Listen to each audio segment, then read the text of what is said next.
Los retos de la atención a la salud en México son la transición del modelo que tenemos para atender todas aquellas situaciones que tengan que ver con la salud de nuestros habitantes.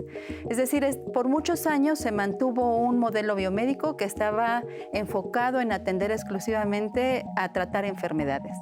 Hoy por hoy sabemos que eso quedó completamente rebasado y entonces en 1978 la OMS propone un modelo de atención primaria de salud, que es un modelo integral que se llama de atención primaria de la salud, pero establece atención en los 3 niveles, primario, secundario y terciario, es decir, para prevenir enfermedades, para promover la salud, en dado caso de que hubiese alguna enfermedad, poderla atender y finalmente para mejorar la calidad de vida de todos sus habitantes.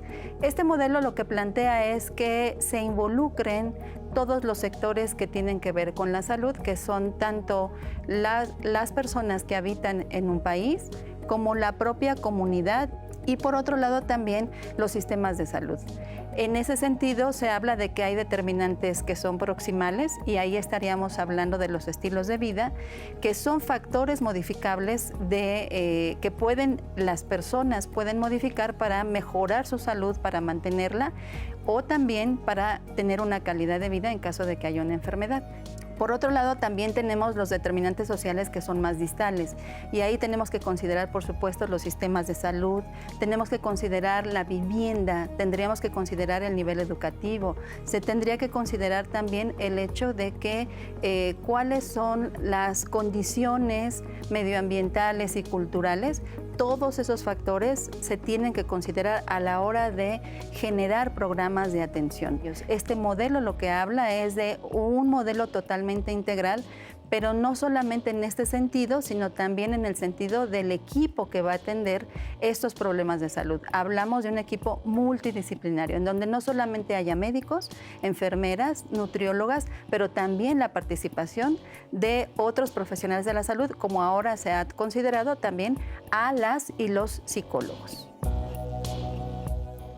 Bienvenidos a Diálogos en Confianza. Como ven, tenemos un programa interesantísimo el día de hoy. Me parece que es un tema del cual todos tenemos que estar enterados y nos encantaría que ustedes participaran.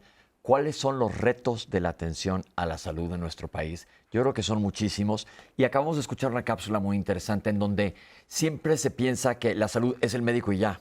Hoy vamos a ver que, como nos acaban de comentar en la cápsula, hay un involucro mucho mayor de más personas y evidentemente una parte fundamental es el involucro de la población. Esto es importantísimo. Entonces, esto vamos a platicar el día de hoy. Quiero agradecer a nuestras intérpretes de lengua de señas. Está el día de hoy con nosotros Jimena Raya y Magdalena Alejo. Gracias por estar con nosotros como todos los lunes. Y Citlali, ¿qué tal? ¿Cómo ves este programa? Pepe, pues la verdad yo considero que tener un programa que solamente nos invite a la reflexión de qué es lo que pasa en el sistema de salud, porque sabemos que todo es un proceso dinámico, es un privilegio. Y es un privilegio poder utilizar los medios públicos para llevar la información de lo que sí se puede hacer en salud, pero también qué es lo que nos corresponde y cómo le vamos a hacer para tener una sociedad, por supuesto, más incluyente y lo que todos esperamos, más saludable.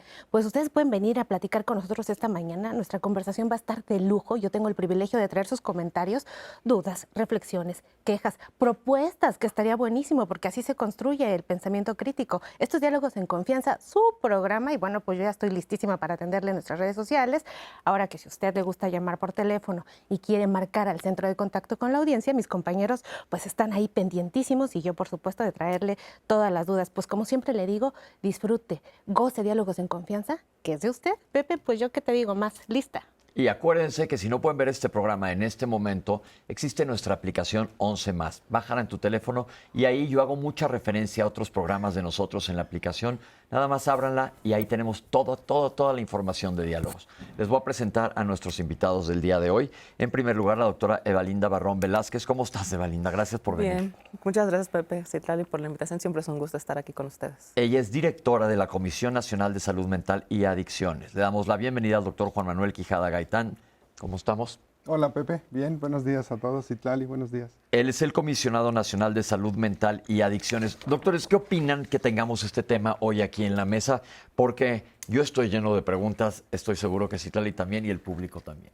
Creo que es maravilloso que hablemos de esto, desmitificar el que la salud es solamente ir al médico, a los consultorios, es muy importante, porque si no lo hacemos, si no vemos que la salud es este gran concepto de no solo la ausencia de enfermedad, sino el estar bien psicológica, social y emocionalmente. Entonces, sabremos que a todos, a todas, a todos los sectores del gobierno, de la comunidad, de las colonias, de los barrios, nos toca trabajar para tener una mejor salud. Yo creo que como lo englobas es muy importante y pensamos en salud, un consultorio inmediatamente o un hospital. ¿Qué determinantes sociales, porque vamos a salirnos del consultorio, están involucrados y por qué? Claro, como lo dijo ahorita en la cápsula, hay proximales y distales, ¿no? Los determinantes proximales son los que puedo hacer yo mismo. El hidratarme, el tener una buena alimentación, el tener actividad física, que no significa ser un atleta de alto rendimiento, simplemente con tener actividad física, el tener cuidados en nuestro patrón de sueño, ¿no? Y nuestra alimentación es importantísimo. Y los distales, que son los que están en la comunidad, ¿no? Desde la escuela, desde los centros culturales, desde el trabajo. Estos otros son los determinantes que nos van a llevar a una salud integral. La salud integral debe de abarcar a todos los segmentos de la población sin importar el nivel socioeconómico. Lo ideal sería que todo el mundo estuviera parejo. La realidad ahorita es que no es eso y existe un gran nivel de pobreza en el país. Y la pobreza va amarrada o va directamente proporcional, esa palabra me gusta mucho, era como de matemáticas, afecta directamente proporcional a la salud porque no hay conocimiento, es falta de educación también, no hay acceso a los servicios de salud. ¿Cómo podemos tratar de ayudar a que la gente que vive en situaciones de pobreza podamos ayudarla? Eso creo que es un punto importantísimo. Creo que una parte importante de justamente hablar de la atención primaria en la salud es entender los determinantes sociales y quitarle toda la carga al individuo sobre su salud. Si bien es importante que en lo individual comamos bien, nos alimentamos sanamente, hagamos ejercicio, podamos acceder, si es posible, a medios educativos y tener información, que somos una generación con más acceso a la información. Lo que nos toca también es hacerlo en nuestros entornos para poder disminuir estas brechas de atención. ¿A qué voy con esto? Y que no es la responsabilidad únicamente del individuo. Ejemplo, el acceso a una alimentación sana depende no solo de que yo elija qué comer, sino que tenga tiempo para prepararme, que tenga dinero para comprarlo, que el sistema agroalimentario me permita tener acceso a alimentación sana, frutas, verduras, que sepa cómo preparar mis alimentos, que sepa que los tengo que desinfectar, que tenga agua potable para desinfectarlos. Y entonces cuando vemos eso nos damos cuenta que desde nuestro ámbito de competencia, ya sea como ama o amo de casa, como estudiante, como alguien que tiene una empresa, un negocio, como alguien que trabaja en el gobierno, el enriquecer el ambiente es aportar a la salud de todos y de todas, sobre todo de aquellas personas que menos tienen acceso, ¿no? Para poder ser más equitativos. Yo creo que hay un punto también que tienes toda la razón y el equitativos, esa es la palabra clave, que el acceso de salud sea para todo mundo y quitarle toda la responsabilidad, como dices, al individuo, pero vamos a llevarlo a otro plano. La educación. Si se fijan y le preguntan en cualquier nivel educativo a personas que no tienen nada que ver con salud, algo de anatomía o de fisiología, casi nadie tiene conocimiento. ¿Qué tan importante es el conocimiento? Yo siempre he dicho que en la carrera de medicina debería haber una materia que se llamara finanzas porque no tenemos idea. La verdad, salimos de la carrera así apenas y sumamos, es la realidad. Pero en las preparatorias o secundarias yo siempre he creído que debería haber un programa de salud pública, un par de años de salud pública para que la gente estuviera enterado. ¿Qué tanto influye el tener conocimientos? Hay que empezar por los autocuidados, ¿no? Habría que segmentar igual todos estos conocimientos. ¿Qué habilidades le estamos enseñando a nuestros niños en la primaria, en el preescolar, en secundaria, donde requieren de repente otras habilidades que tienen más que ver con la vinculación, por ejemplo? Pero desde niños y como dices tú, en todo el ciclo de la vida, el que podamos enseñarles autocuidados, justo lo que te decía, a una buena alimentación, el plato del buen comer, la jarra del buen beber, el manejar la frustración en el caso de los niños, ¿no? El poder posponer la recompensa, todas estas cosas, ya estamos hablando de salud, ¿no? Y creo que la educación tiene que ir a todos niveles, pero desde el autocuidado, que es la base. Si ponemos la pirámide, hiciéramos una pirámide, Hasta arriba iría el centro más especializado, así el instituto más especializado. Y hasta abajo la gran base, que es de la salud, es el autocuidado. Y eso significa cuidarnos a nosotros, pero también cuidar a nuestra familia, a nuestro entorno, los que están conmigo, ¿no? Si me toca ser cuidador, pues entrenarme para no desgastarme yo y poder cuidar o proveer mejores cuidados. Si tengo un bebé, también dicen, no se sabe, no se nace sabiendo ser papá, pero sí puedes estudiar, ¿no? Entonces ponerme a estudiar cuáles serían los mejores cuidados que le puedo proveer, de acuerdo a mi entorno también, ¿no? Que eso es importantísimo. Yo creo que es clave que estemos enterados. Y justo a mí lo que me parece relevante es esto que menciona Evalinda sobre derrotar los mitos. De pronto uno piensa, cuando está en una condición tremenda de trabajo y del día a día, vamos a pensar en las personas, en los obreros de nuestro país, en la gente de la clase trabajadora que está manteniendo nuestro estado. Y la salud se puede ver como un privilegio inalcanzable. De hecho, pareciera que quizás a veces es una aspiración de cierto sector nada más y que, como tú mencionaste al principio, pareciera que hablar de salud es igual a riqueza, cuando sabemos que las enfermedades que están matando a nuestro México son enfermedades que no tienen que ver con eso. ¿Podrían explicarme un poco más desde su gran experiencia de cómo se interpreta esto? Creo que viene justo de cuando ponemos el término salud en términos de enfermedad, ¿no? Cuando voy al doctor solamente cuando estoy enfermo. Y esta parte de la cultura de la prevención es algo que creo que apenas es nuevo en las escuelas, ¿no? Apenas estamos con la materia en Secretaría de Educación Pública de vida saludable, con las acciones de salud mental en las escuelas, pero creo que en generaciones anteriores faltaba mucho ese asunto. En las poblaciones más longevas que hay en el mundo, de aquellas que son estas poblaciones azules más estudiadas, tienen la longevidad tiene que ver con que caminan mucho y que comen muy pocos alimentos ultraprocesados en realidad, ¿no? Y con otra parte muy importante que ahora es un factor de riesgo para las nuevas generaciones, que es que no están en soledad. Son comunidades que están muy unidas entre ellos y son poblaciones sumamente longevas. Entonces el bienestar no depende justo de lo que tenemos, de ir al doctor, no depende de cuántas cosas tenemos, cuántos carros tenemos, etcétera. O sea, depende de esta calidad de vida, de cosas muy sencillas, como caminar mucho, comer bien, o sea, no ultraprocesado, y estar en comunidad. Ahora, en cuanto a esto de comer bien, ya estoy viendo las llamadas y hemos hecho programas al respecto. Los invito a que vean Alimentación Saludable, que hemos hecho aquí varias veces en Diálogos en Confianza. Métanse a la aplicación del 11+, o en YouTube lo pueden ver. Hay un mito que hemos desmitificado aquí en el programa varias veces. Comer sano no es comer caro. Exacto. Eso es importantísimo porque esa idea prevalece todo el tiempo. Es nada más como dice... No hay que comer ultraprocesados. Siempre digo, si vas a los mercados, que este país es una joya en mercados, tenemos una gran variedad de alimentos que son maravillosos, que en otros países, como acabas de decir, que son longevos, pensemos en los países nórdicos, probablemente, ahí no tienen acceso a frutas y verduras todo el año. Y es carísimo, ahí sí, pero aquí tenemos esa ventaja. Entonces yo creo que parte es cambiar nuestra manera de pensar. No, eso es muy caro, no puedo. No, eso es muy caro, no puedo. Aunque la verdad es que en el modelo que vivimos, aparentemente el que tengas un dispositivo desde donde pides la comida y tú no la haces, el que tengas videojuegos para que los niños estén consumiendo la televisión, o sea, eso pareciera todavía ser mejor o como darte un estatus. Entonces, de pronto, cuando te dicen camina, pues dices, yo, ¿cómo para qué camino? O sea, estas cosas tan sencillas que tú dices, Evalinda, o sea, sí es un tema de salud, pero también es un tema de mucha conciencia social.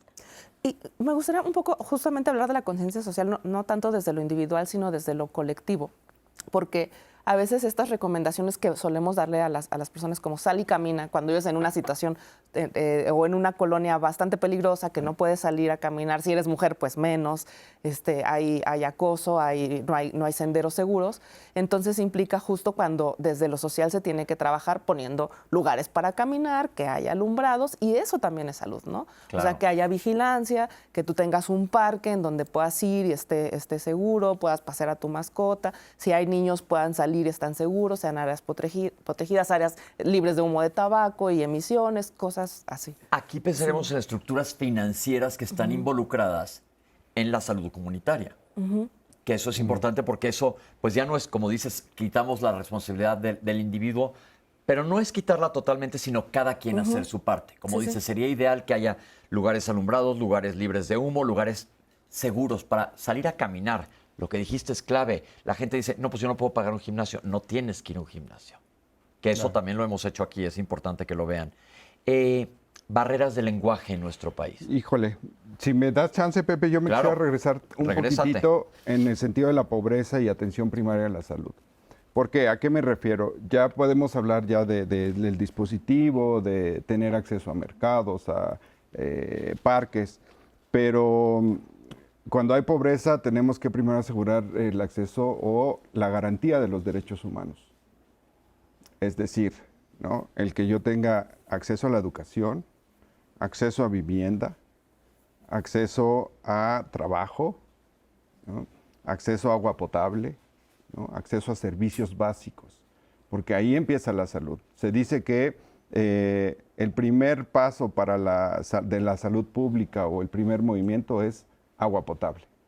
Si no tenemos agua potable, podemos tener incluso los jardines y los deportivos y las canchas ahí, pero sin agua potable va a ser difícil que podamos tener salud, Claro. ¿no? Entonces, si hablamos de un nivel en pobreza, que desafortunadamente todavía hay mucha pobreza y hay muchas comunidades además alejadas, donde ni siquiera los derechos humanos como la seguridad están garantizados, creo que ahí es donde tenemos que empezar a rescatar, ¿no? En algún momento uno llega con buena intención a la comunidad y quieres dar consulta y quieres atender y apoyar, pero muy pronto te das cuenta que tienes que voltear hacia el aseguramiento de las situaciones básicas, ¿no? Por Total. ejemplo, el trabajo. Te contaba tras cámaras en algún momento que justo este es el tema en donde yo pensaría que pues justo la salud puede ser un privilegio, porque también es un privilegio tener estos servicios básicos para que la gente pues pueda desarrollarse. Y vamos a pensar en las infancias, que es un tema todavía más duro aún. O sea, en municipios que están alrededor del Estado de México, pues los niños se van a dormir en varios municipios con hambre. Y así se despiertan y van a estudiar. Y como no tienen agua, pues hay una parasitosis impresionante y hay una forma deficiente de poder aprender en la escuela. Y los diagnósticos en la Secretaría de Educación Pública y en las escuelas, pues es el niño no pone atención, el niño tiene bajo rendimiento. Luego entonces vamos a ver que ese niño va a avanzar en la vida y va a formar esas estadísticas, parte de esas estadísticas de las que nosotros hablamos, de delincuencia y de enfermedades crónicas que son prevenibles. Entonces creo que sí es una gran área de oportunidad a saber que tengo que tener las cosas básicas para poder ser saludables, más allá del entendimiento del bienestar que mencionaba Evalinda. Claro. ¿Qué tan lejos estamos de esto? Todos suspiramos. Creo que es complejo. Creo que en todos los países el acceso a la salud es algo bastante complejo y que tiene que ver con la organización de los sistemas de salud y con justamente el acceso a los derechos humanos de toda la población. Y México enfrenta varios retos. Primero ha sido como el abandono del sistema de salud a lo largo de los años, la fragmentación del sistema de salud y el modelo económico en el que se había planteado, si bien estamos en un proceso de concentración nuevamente del sistema de atención, la parte de salud pública y el entender justo que la salud pública la hacen todos los gobiernos, todos los sectores y todas las comunidades, creo que sigue siendo un reto bastante importante para el país. Creo que hay una forma de modelaje distinta y espero que México lo pueda alcanzar en algunos años pronto. Esperemos que sí. Tenemos una cápsula que habla sobre estos factores relacionados. Vamos a verla porque la salud es para todos. Los factores relacionados con la salud tienen que ver con todo el sistema que debería de existir alrededor de la atención a la salud. Por ejemplo, las políticas públicas que se establecen en un país respecto a cómo vamos a lograr que las personas tengan acceso a la salud. Otro factor es también el acceso a recursos que puedan favorecer la salud, como el acceso al agua, a la adecuada alimentación, es decir, que tenga la población un nivel de nutrición adecuado a su edad, a su nivel de desarrollo. También es bien importante que hay otros factores que no consideramos en un esquema tradicional de salud, como es la prevención. Un ejemplo de esto podría ser la salud materno-fetal. Es un elemento que debemos considerar porque, dado el desarrollo fetal, podemos también garantizar otro nivel de salud en la población. Otro elemento relacionado con la salud es el acceso a los sistemas o a los lugares donde se brindan estos recursos de salud. En sistemas donde la salud está centralizada, es poco probable que las comunidades o los individuos accedan a ella. Entonces, un recurso o un elemento relacionado con la salud es también qué tan accesible es el acudir a un lugar donde se pueda atender la salud o donde pueda yo aprender a cuidarla, a preservarla, a tener rehabilitación. Bueno, ahí los tenemos los factores, que es de lo que hemos estado platicando a lo largo del programa, y esto es para que lo hagamos consciente todos y peleemos para que, o luchemos para que que se logre. Espero que haya mucha conciencia y vayamos en rumbo bueno. Pero hemos hablado ya de pobreza, de falta de educación. Yo quiero preguntar algo que creo que también es clave en nuestro país. El género. El género. Por un lado, quiero que ustedes, que son los expertos, nos digan quién tiene mayor acceso y por qué. Y por otra cosa que es realidad, que los que hacemos clínica nos damos cuenta. Las mujeres son mucho más conscientes de salud que los hombres. ¿Qué pasa? Hay una situación compleja en el acceso. Primero hablemos de acceso, de aquellos que tienen un servicio por el trabajo que tienen o que tienen más cerca prestaciones.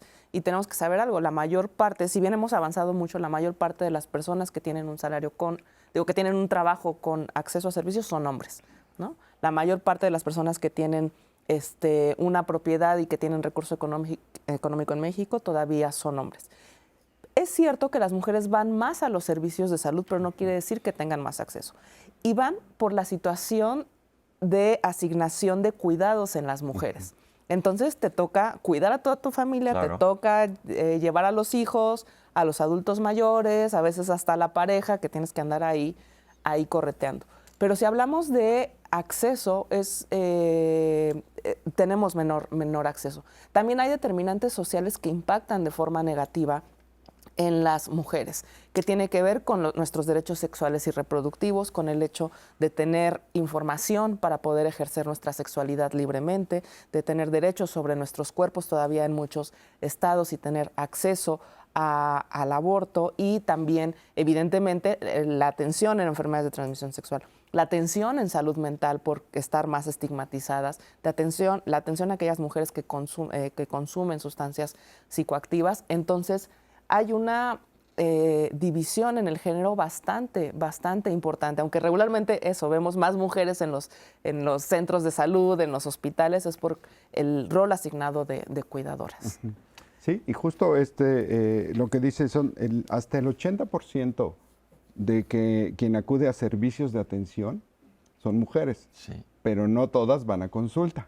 Es decir, van por delante, pero llevan atrás a la pareja, al abuelo, a los hijos, y se les ha asignado este rol de cuidadoras. Sin embargo, a veces incluso son las últimas de la fila. Es decir, si todos tienen que tener un chequeo, en este rol asignado son las que dicen, pues yo voy al último, ¿no? Yo me quedo hasta atrás, y entonces eso ya estamos hablando de un acceso diferenciado, ¿no? Y por otro lado, también importante, que no quiero que se pierda de vista, porque también sucede, es de este lado, es más sencillo también el caso de salud mental, por ejemplo, en las emociones, que a una mujer se le ha permitido expresar sus emociones a diferencia de los hombres. Para nosotros sí es más difícil, ¿no? Porque es un símbolo ahí de debilidad, Claro. y entonces nosotros vamos hasta que nos estamos quebrando, ¿no? Ya cuando el síntoma está muy, muy grave, y además nos lleva, Y nos llevaron, claro. y nos llevan, ¿no?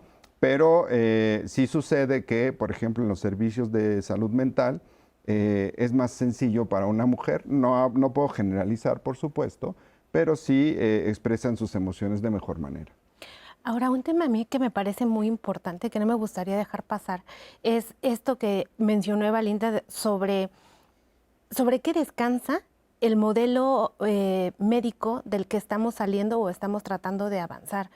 O sea, si es un tema de conciencia, es un tema que tiene que ver pues propiamente con el modelo económico realmente, y estamos obedeciendo ahora a una crisis porque bueno, este programa es en retos en salud, y yo creo que un reto impresionante va a ser tener un cuerpo de médicos y médicas en todo el país que tenga la capacidad de hacer ese análisis y la conciencia de qué pasó, cómo le hicimos para estar aquí.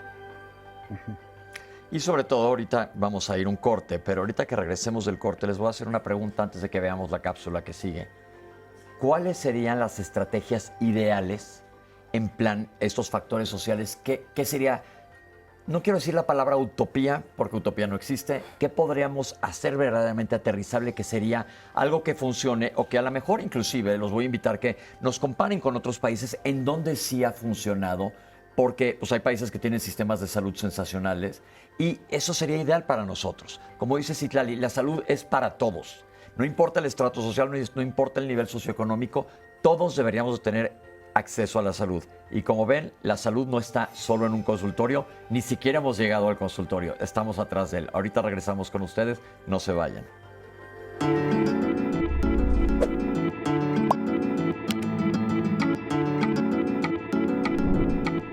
La atención primaria de salud en México proporciona una guía para el desarrollo de los sistemas de salud como una responsabilidad del Estado donde se comparten obligaciones y derechos con la población.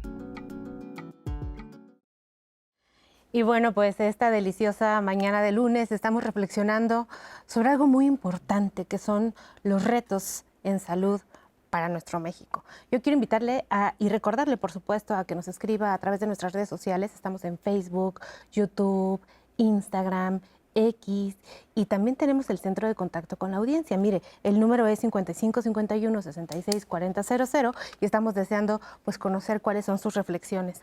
También llegó el momento, mis queridos colegas, de traer a la audiencia, y tengo el comentario de Laura Elena. Nos comparte: MIDE del ISSSTE de Guerrero es un programa que atiende integralmente. Es excelente y les ayuda en la salud biopsicosocial. Es un programa que mueven a un grupo interdisciplinario y controlan al paciente. Esto es lo que están haciendo en la unidad de medicina familiar. En las clínicas del Estado de México hay muchas en las que no hay, y este programa hace muchísima falta. Muchísimas gracias por el comentario. También Ofe Acevedo nos comparte y nos pregunta también cuál es el panorama en prevención de las personas con discapacidad. Creo que este tipo de programas, y por eso es importante hablar de cómo la salud nos corresponde a todos. Creo que el tener equipos multidisciplinarios en territorio es un ideal que todos dentro del sistema de salud queremos. Todos queremos sacar a los doctores a la calle, a los enfermeros, trabajadores sociales, pero la formación técnica, no solo en México, en todo el mundo, es bastante compleja. Somos muy pocos profesionales de la salud. Por eso es tan importante involucrar a todo el sistema comunitario. Entonces, cuando hablamos de estas acciones comunitarias, es importante que los presidentes municipales, los regidores de salud en los lugares, en las escuelas, los profesores, todos participemos. Cuando hablamos de atención primaria en la salud, que es este primer contacto con el sistema de salud, no forzosamente tiene que ser alguien que trabaja del centro de salud. O sea, puede ser dentro de la escuela el psicólogo, el médico que está dentro de la escuela, el regidor de salud, las personas que se capacitan como promotores o que tienen algún tipo de conocimiento. Creo que eso es muy importante. Y entonces, cuando empezamos desde ese lugar, entonces sí podemos hablar de prevención, no solamente para situaciones de discapacidad o mejor atención a las personas que viven con discapacidad, sino para prevenir problemas de salud mental, problemas de consumo de sustancias, problemas de embarazo adolescente, problemas de alimentación. Entonces, atención primaria en la salud es encontrar ese hilo conductor que a nosotros nos pone conectados con el sistema. También pues se liga mucho con el comentario de Elena Muñoz, que nos comparte. En educación, antes había hasta médico en nivel secundaria. Y venían y le daban pláticas a los alumnos, ahora no. En media superior, nada que ver con la alimentación sana y balanceada. Cooperativas que venden, en general, comida chatarra. Es preocupante la situación. Si en casa hay alimentación balanceada, en escuelas solo comida procesada y en envolturas. Y creo que es un poco importante, y aprovecho yo también para hacer la pregunta, que coincido con Laura, de qué tanto los médicos están dispuestos a hacer esta salud comunitaria, que también es otro de los problemas sobre los que ha descansado este caos aparente en salud. Hay poca exposición en general de los médicos. La verdad es que muchos de nosotros, me incluyo, cuando empezamos con medicina y esto, decimos, quiero ser el gran especialista del super hospital, y nos vamos creciendo en ese sentido. Y ahí se van muchos, y sí los necesitamos, ¿no? A los especialistas, pero también necesitamos equipos multidisciplinarios, médicos comunitarios, médicos que se queden en su comunidad, médicos que regresen a su comunidad. En algún momento nos encontramos, tú ibas conmigo en Villahermosa, Tabasco, que se hacen especialistas, los psiquiatras, pero ninguno se queda ahí. Todos se van y ahí siguen buscando tener médicos. Es por poner un ejemplo nada más de precisamente el compromiso social. Y como decíamos hace rato, también fuera del aire, decíamos, entramos con un compromiso social muy grande, ¿no? Y queremos ayudar, y sí es cierto, ayudamos todo el tiempo, pero llega un punto en donde nos vamos a la superespecialidad y se nos olvida que hay que ver los determinantes sociales de la salud y que hay que prevenir, que esa es la mejor medicina, digamos, la prevención, antes de llegar a la superespecialidad o a necesitar un especialista. También es importante que los equipos multidisciplinarios y que estemos listos para las emergencias y las urgencias, que tienen que ver con este sentido social, ¿no?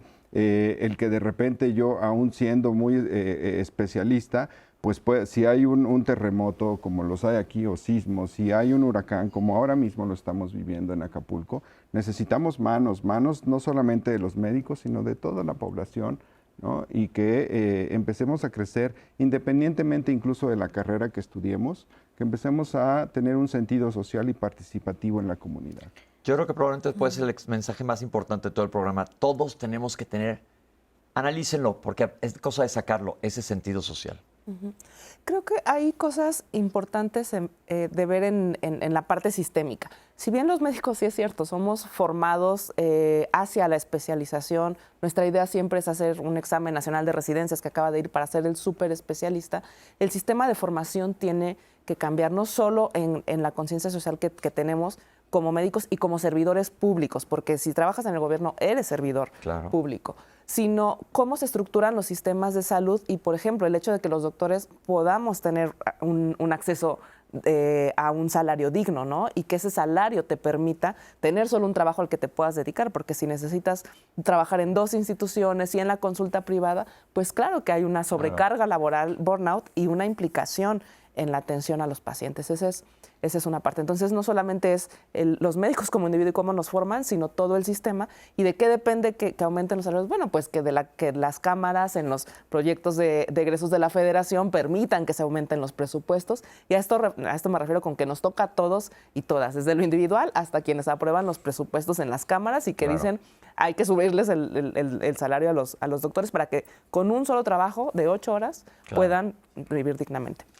Y voy también a este ejemplo de la alimentación saludable en las escuelas. Si bien hay una responsabilidad sobre los individuos, sobre qué me compro a la hora del recreo y le puedo decir a mi hijo, oye, no compres esto, hay sistemas que tienen que ver con qué se permite. La industria alimentaria en México, la industria de la comida chatarra, no deja que pasen legislaciones con respecto a entornos saludables y la industria. Y de eso dependen también de ambas cámaras de diputados y legisladores. Que no, pero muy bien que ya lo podemos decir. Es que esto que dice Valinda es fundamental, ya lo podemos decir. Sí hay un interés que nos está haciendo que no podamos tener el acceso completo a la salud y aparentemente pues es un monstruo económico. Claro, o como dicen, con dinero baila el perro, es como esa frase. Pero antes de ir a la cápsula, porque vamos entonces ahora sí a hablar de la atención primaria, la pregunta que les dejé colgada, doctores, utópicamente, ¿qué sería lo ideal en cuanto a los factores sociales? Nada más rápidamente antes de irnos a la cápsula. Que los derechos humanos, los que tenemos, valga la redundancia, derechos, sean dados para todos. En los mejores sistemas de salud hay una inversión sumamente alta, no solo en los sistemas de salud, sino en los programas sociales. Entonces, queremos que todos tengamos derecho. Hay que volvernos un país que da muchos programas sociales que le permitan a la gente tener una capacidad de agencia, no como algo que se da sino que les permitan tener una capacidad de agencia para reconstruir el tejido social. Y eso es lo que permite en otros países que la gente tenga derecho a la salud. Y claro, sistemas de salud organizados, unificados, que tengan mejores registros, etcétera. Ok, vamos a ver una cápsula sobre atención primaria. ¿Tú sabes lo que es atención primaria? Vamos a ver. La atención primaria a la salud es un enfoque que considera que la salud es un derecho que tenemos todas las personas y que está basado en la equidad, en la justicia distributiva, en la justicia social, pero también en la participación de las comunidades. Este enfoque no es nuevo, tiene sus antecedentes ya por ahí de los finales de los 60, principios de los 70, donde se planteaba que la salud tendría que salir a la comunidad y tendrían que integrarse la participación de los individuos en la comunidad y que no solamente tenía que ver con el cuidado del cuerpo, sino también con otros elementos que son importantes o son factores determinantes en la salud, como el acceso a los servicios de salud, pero también el acceso a servicios como el agua, la higiene, la participación social. Y esto nos lleva a pensar que entonces un sistema de salud basado en la atención primaria, pues debe de atender mucho más que la cuestión de una enfermedad que ya se implementó. Entonces tendremos que trabajar desde la promoción de la salud, la prevención de enfermedades, la atención de enfermedades, la rehabilitación y en los casos donde lamentablemente las enfermedades llegan a etapas muy avanzadas, los cuidados paliativos. Entonces es un enfoque muy amplio, más integral que el solo curar enfermedades y que también considera determinantes como el acceso a los servicios, la justicia, la conducta de los individuos. Muchas de las enfermedades a las que nos enfrentamos hoy en día pudieran ser prevenidas o atendidas si hacemos una modificación de nuestros estilos de vida o nuestras conductas relacionadas con salud. Ahí lo tienen, doctor. Atención primaria para todo mundo. ¿Qué es atención primaria y cómo podemos mejorar? Atención primaria es la conjunción de una comunidad en donde todos los factores determinantes de la salud, hablo de vivienda, seguridad, educación, acceso a la salud, servicios, están en un solo sistema, en conjunción, para prevenir la aparición de enfermedades. ¿Cómo podemos diferenciar atención primaria de secundaria para que la gente le quede claro en general? Atención secundaria ya es cuando existe un problema y lo empezamos a tratar. Básicamente, atención primaria es la prevención, es evitar que haya enfermedades. Atención secundaria hay un problema y cómo lo vamos a abordar. Entonces, en atención primaria muchos nos estamos enfocando en un modelo preventivo, que haya conciencia de prevención, que yo creo que es algo clave que no existe en nuestro país. Por ejemplo, yo que soy gastroenterólogo, estoy involucrado en cosas de hepatitis. La tirada es que para el 2030 ya no haya hepatitis B ni C. La gente que en infectología, que no haya VIH para el 2030. Pero para esto se necesita de la población. Y aquí es donde entra la atención primaria.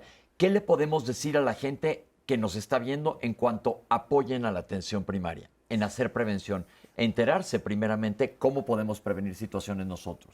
Creo que hay que diferenciar, algo que habíamos platicado, es atención primaria a la salud de primer nivel de atención. Cuando hablamos de primer nivel de atención, estamos hablando de nuestros consultorios, nuestros médicos generales con los que vamos, la enfermera, trabajador social. Y la atención primaria justo es lo que nos involucra a todos y todas. Cuando somos una comunidad que activamente busca al sistema, es probable que tengamos más información y podamos ayudar a nuestra comunidad para prevenir algo. Ejemplo, hepatitis, ¿no? Podemos tener, México en este momento tiene un tratamiento para hepatitis curativo al alcance de todos, gratuito. Exacto, importantísimo punto. ¿Cómo lo hacemos para que la gente llegue? Es muy poco probable que yo vaya a mi centro de salud y me haga una prueba y pregunte si hay un tratamiento. Pero sí es probable que en los colectivos de las personas que a lo mejor están más expuestos, de las personas que los regidores de salud, colectivos LGBTIQ+, que trabajan mucho en estas, tengan información y que justo en esta participación yo tenga acceso a esto y entonces diga, voy a hacerme una prueba, tengo acceso a tratamiento, etcétera, ¿no? Porque la posibilidad existe. Y en este punto, digo que lo agarramos de ejemplo, pero para que lo sepan ustedes, hay pruebas gratis para hepatitis en toda la República Mexicana. Pues acabamos de hacer un programa en Diálogos que lo busquen para que vean todas las ¿En dónde está? Están por todos en lados. YouTube, ¿sí? Y hay tratamiento gratis también. Que eso es muy importante. Se ha desplazado la hepatitis C, que ya se acaba de hacer el programa, lo pueden ver en el 11 más, sobre la cirrosis hepática por hepatitis, se puede evitar, pero esto se necesita conciencia. Y aquí mi pregunta es, ¿cuál es el papel de los médicos en comunidad, los médicos generales, los médicos familiares y enfermeras? El papel es educativo inicialmente, ¿no? Lo que llamamos educación para la salud. Exacto. ¿No? Cómo vamos a prevenir precisamente la aparición de enfermedades y cómo vamos a detectar tempranamente también cuando aparece una enfermedad. Porque muchas veces la diferencia está entre aguantarme hasta que ya me siento muy mal y ya se agravó la enfermedad o el padecimiento, o detectarlo y pedir ayuda en las primeras fases, que muchas veces ahí se resuelve, ¿no? Y regresamos a un estado de salud o dejamos de que esto se haga una bola de nieve. Entonces, mucho de los médicos de nuestra labor es precisamente capacitar, transferirles habilidades a nuestros usuarios y sus familias, ¿no? No nada más ver a una persona como persona, sino que viene con un entorno, viene con una familia y con una comunidad y poder incidir en la comunidad, en la familia y en la persona que nos viene a consultar. Ahí hay una cosa que a mí me resulta y me hace mucho ruido, que es el papel de los médicos, como lo has mencionado, Pepe, en todos los sentidos, pero ¿qué hay de los médicos en comunidades indígenas y de la cultura propia de cada pueblo? Porque sabemos que eso es algo muy importante y creo que es un gran reto en salud. Primero, respetar y conocer la cosmovisión del pueblo al que queremos entrar. Y después cómo llegar y decirlos, hey, nosotros afuera hemos entendido que la salud se trata de esto, cuando para ellos quizás sea un choque cultural importantísimo. ¿Cómo ser respetuosos y apoyar en ese sentido la salud? Creo que lo primero es escuchar. Escuchar realmente las cosmovisiones de otros pueblos y como médicos creo que esta parte técnica a veces nos limita con los demás. Y voy a lo que preguntabas hace rato sobre el lenguaje. La forma en que nosotros tenemos para comunicar y desde la autoridad en donde a veces nos ponemos, de verdad es una barrera con los demás. Nos cuesta trabajo explicar lo que queremos decir en términos muy sencillos y nos cuesta mucho trabajo escuchar. En algunas sesiones que hemos tenido ahora con los planes de justicia para los pueblos indígenas y que hemos tenido sesiones con los médicos tradicionales, ellos tienen una petición que es bastante lógica y es, consideren que la medicina tradicional es igual de importante que la medicina que ustedes practican y que para que nosotros podamos establecer una relación con ustedes nos tienen que ver a la par. Y creo que eso a nosotros a veces, a los médicos formados en las escuelas de medicina en México, nos hace cortocircuito. Pero si no hacemos eso, entonces siempre vamos a seguir viéndolos como alguien que no practica realmente una medicina, que sí lo es, que tiene saberes bastante considerables y que tenemos que escucharlos y entenderlos para que en realidad las personas lleguen cuando tengan que llegar y darles a ellos herramientas también para hacer prevención en las comunidades.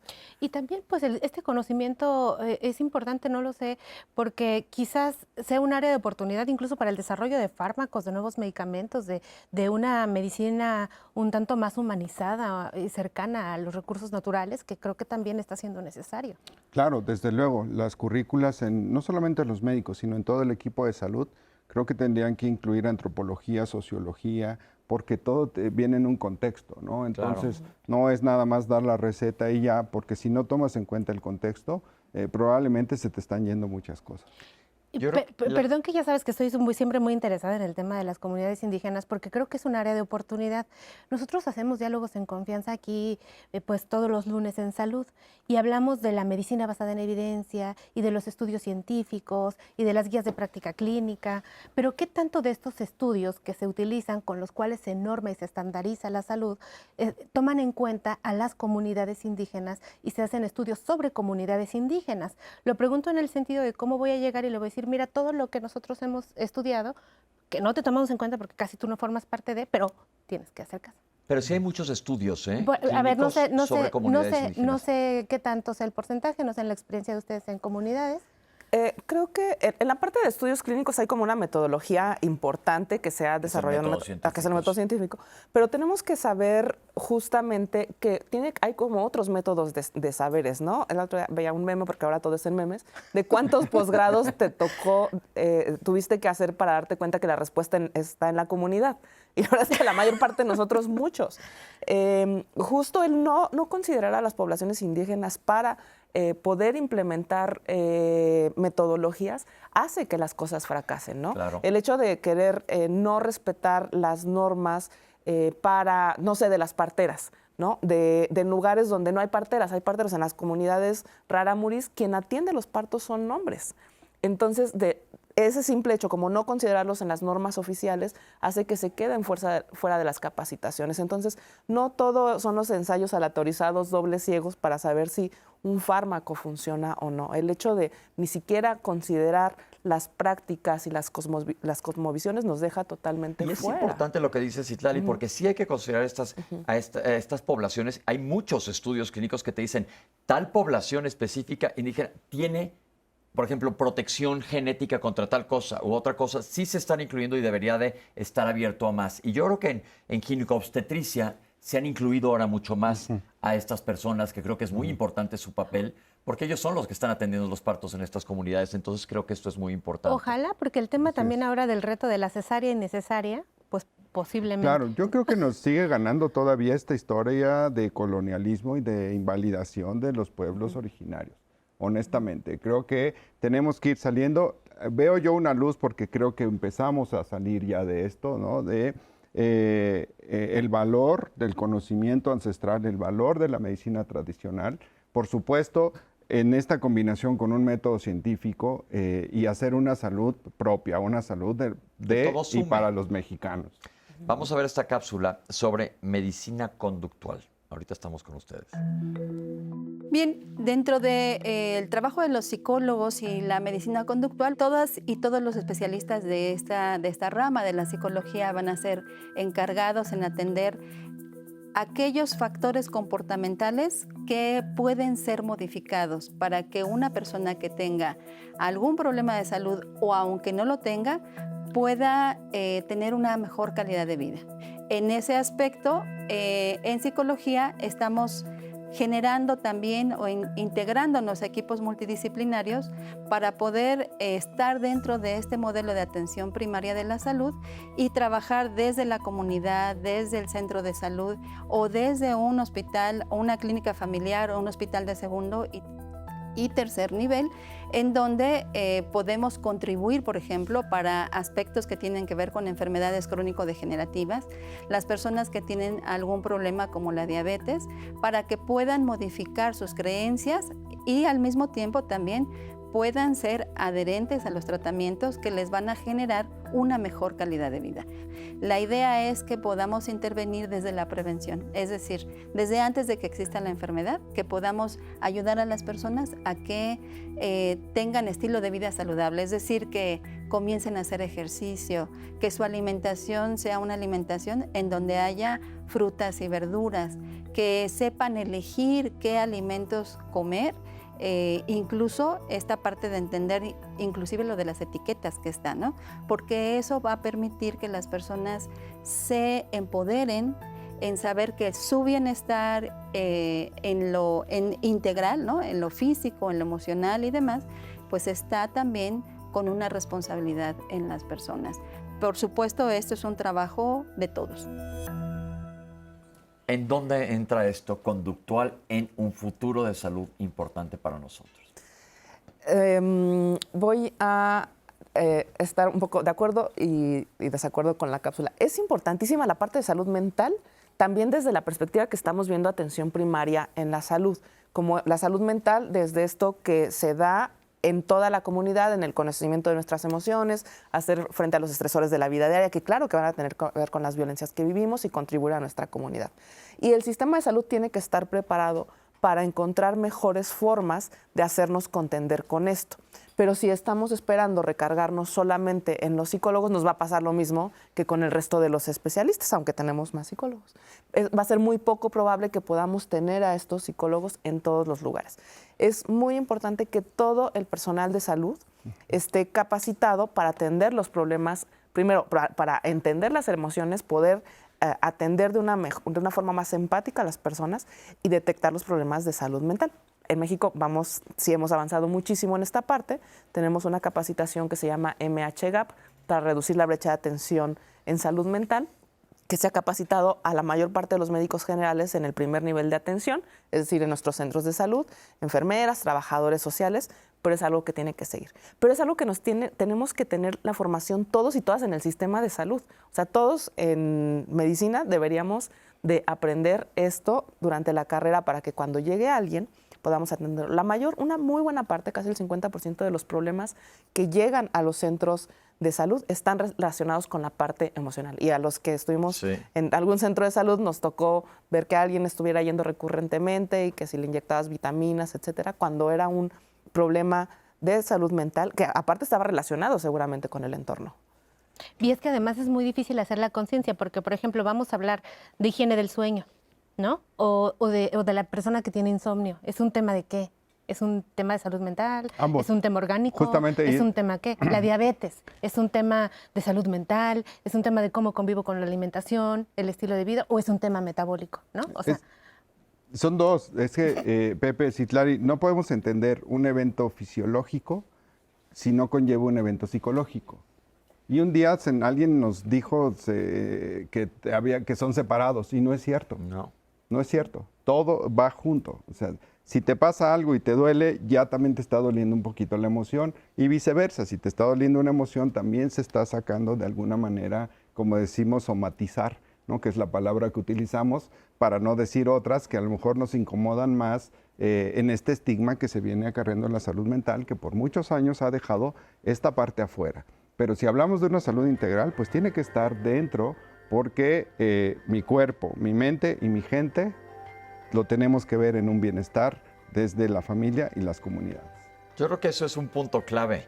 Yo siempre les digo a los pacientes en la consulta, para no decir la palabra salud mental, que todavía asusta a mucha gente, les digo, el estrés emocional, si no causa, empeora todo. Y es que fue primero el huevo o la gallina, porque va para los dos lados. Entonces, afortunadamente, de cuando yo crecí a este momento, ya se ha ampliado esto y se está hablando y poniendo sobre la mesa los temas de salud mental que son importantísimos. Pero esto, acuérdense, fíjense todo lo que hemos abarcado el día de hoy, todo lo que hemos hablado. No es solo un aspecto, son muchos, psicológicos, financieros, sociológicos, etcétera. Y todavía tenemos mucho más de qué platicarles. Entonces vamos a ir a un corte y ahorita regresamos con ustedes.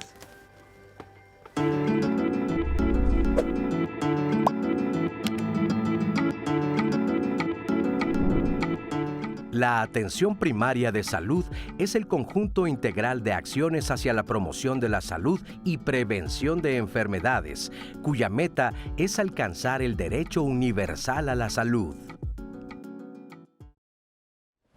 estamos de regreso este lunes y la verdad es que es uno de mis momentos favoritos, que es el de leer las llamadas del Centro de Contacto con la Audiencia.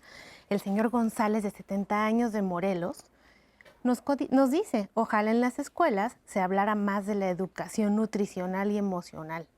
Creo que esto puede favorecer mucho a las infancias, tener un psicólogo y un médico en las escuelas.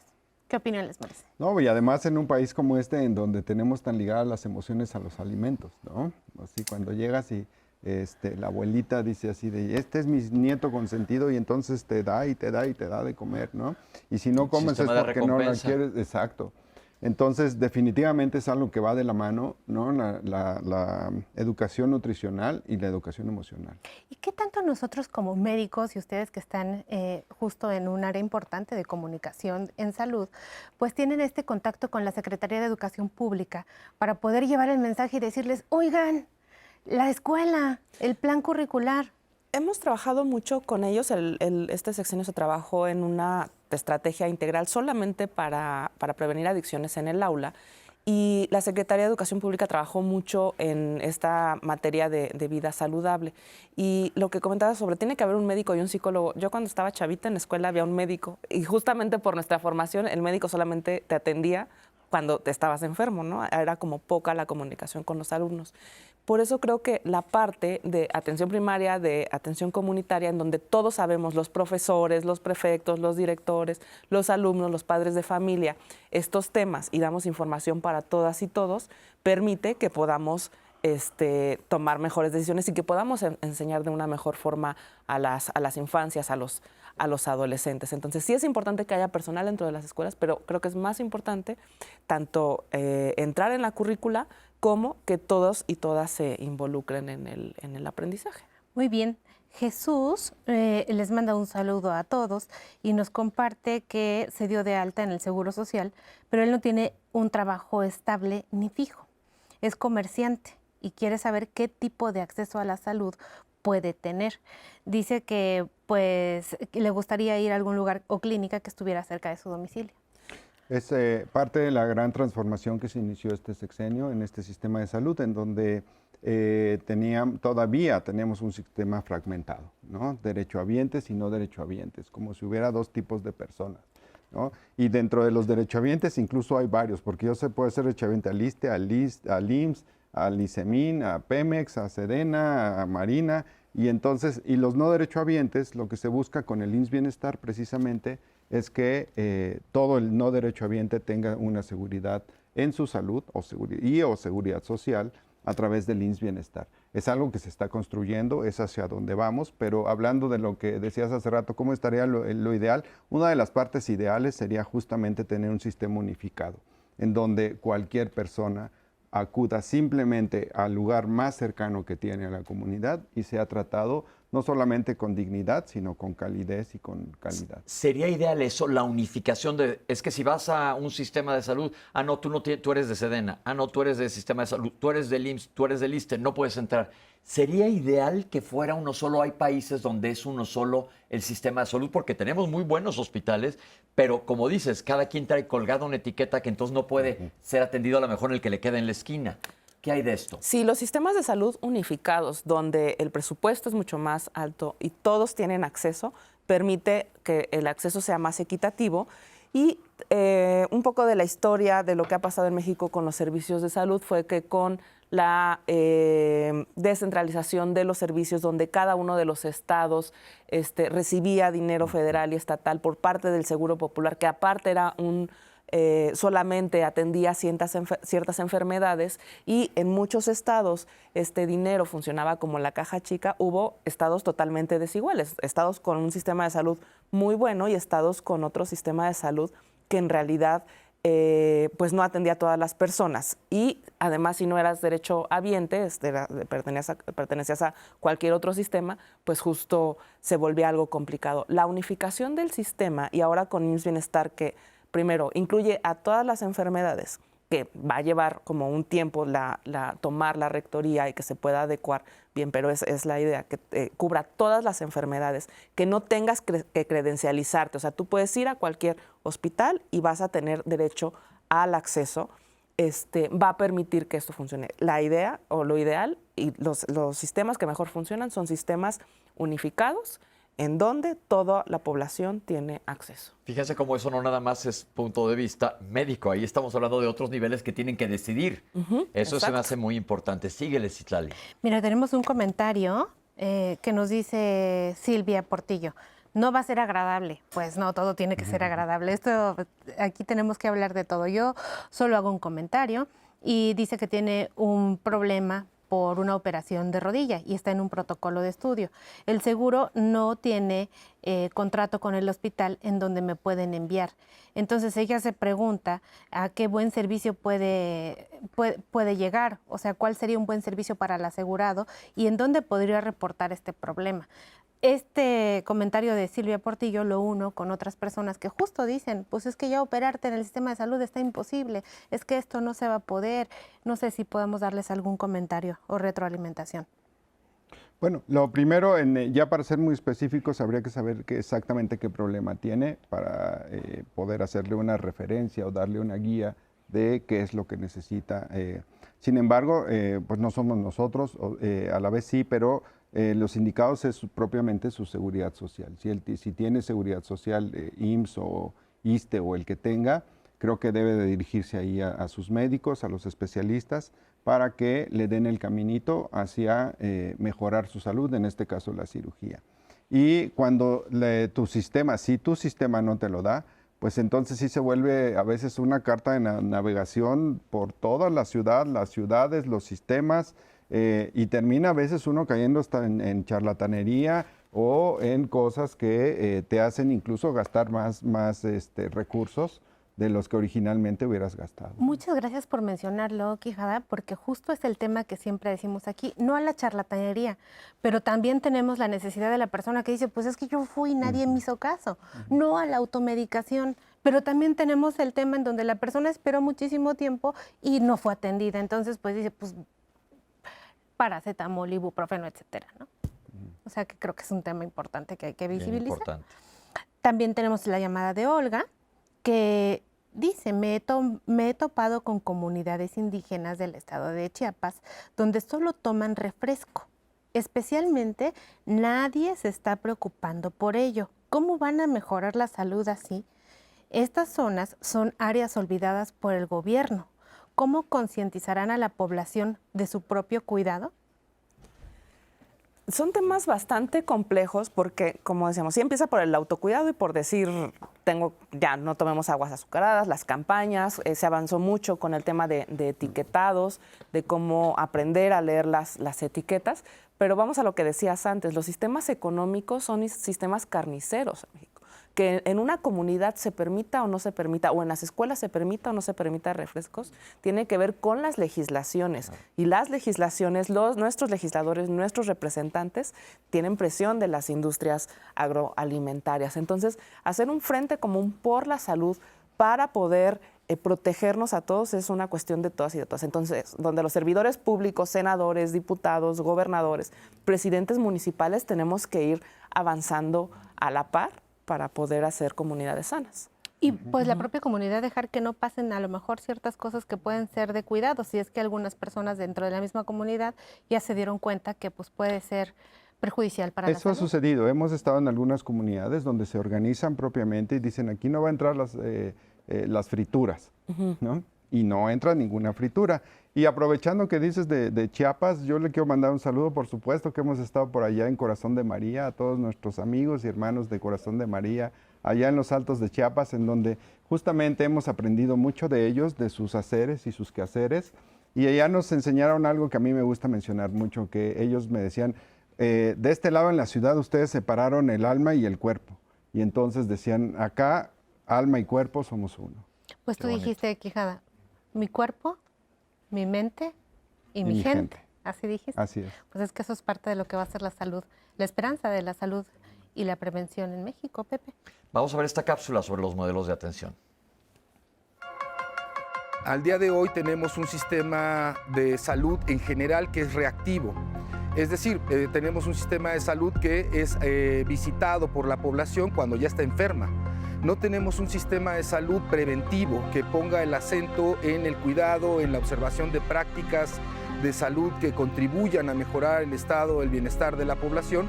Entonces, lo que tenemos ahorita es necesidad de fortalecer dinámicas que permitan al sistema de salud generar mecanismos de difusión, de conciencia, de concientización del cuidado de la salud a partir de prácticas alimentarias sanas, del menor consumo de productos químicos, ¿no? Somos uno de los países que tiene un más alto consumo de refrescos, por ejemplo, ¿no? de bebidas azucaradas, ¿no? Y eso se ha instalado en muchas zonas como un sustituto de prácticas alimenticias.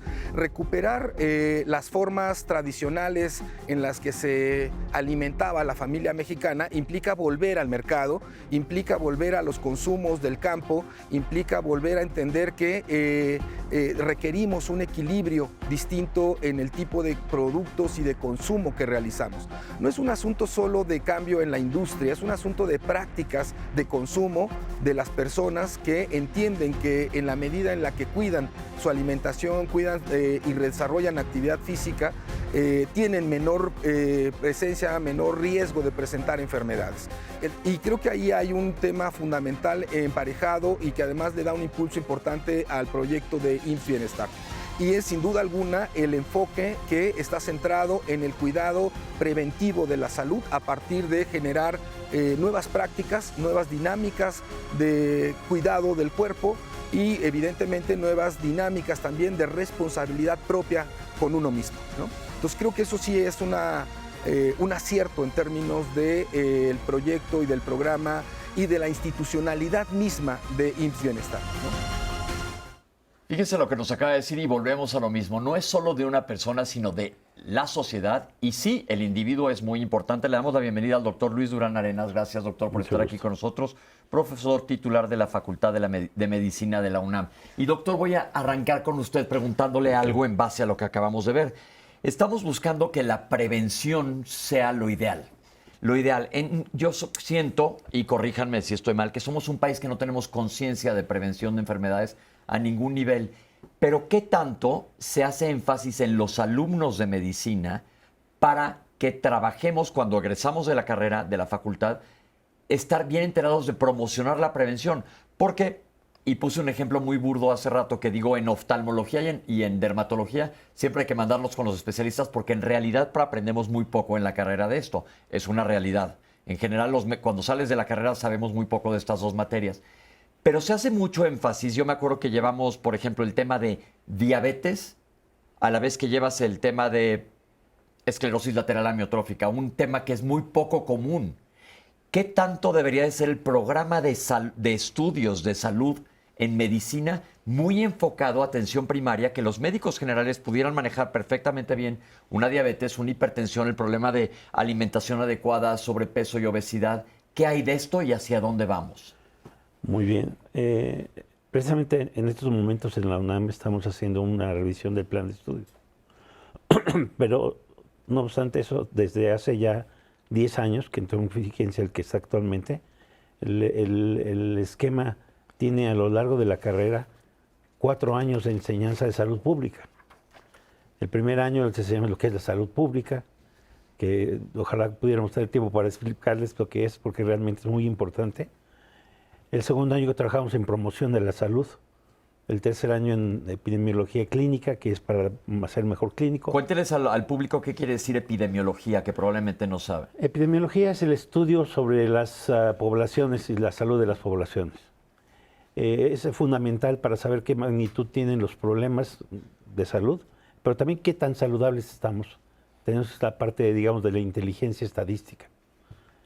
Y el cuarto año trabajo en salud en el trabajo. Entonces, realmente hay bastantes temas que vemos a lo largo de 4 años sobre prevención, pero el problema que tenemos y que estamos trabajando, voy a hacerme un pequeño, ¿qué será? Dele, comercial. Dele. Estuve trabajando 3 años en el IMSS de este sexenio y nos dedicamos a trabajar algo que se llama protocolos de atención integral. Los protocolos de atención integral precisamente los diseñamos porque teníamos que hacer que trabajaran desde el primer nivel de atención al segundo y el tercer nivel a lo largo de la historia natural de la enfermedad y sobre todo trabajar con 2 principios. ¿Qué necesita saber el médico, el fisioterapeuta, la nutrióloga, la enfermera en cada fase de la enfermedad? ¿Y qué debemos de tener nosotros como organización de medicamentos, tecnología, para que puedan darle respuesta a esta situación? Ahorita ya hay 10 protocolos de atención integral que están siendo entrenados a lo largo de todo el IMSS ordinario.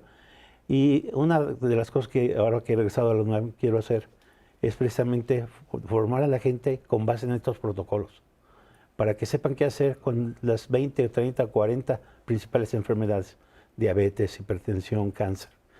Entonces, es una parte muy importante de la universidad.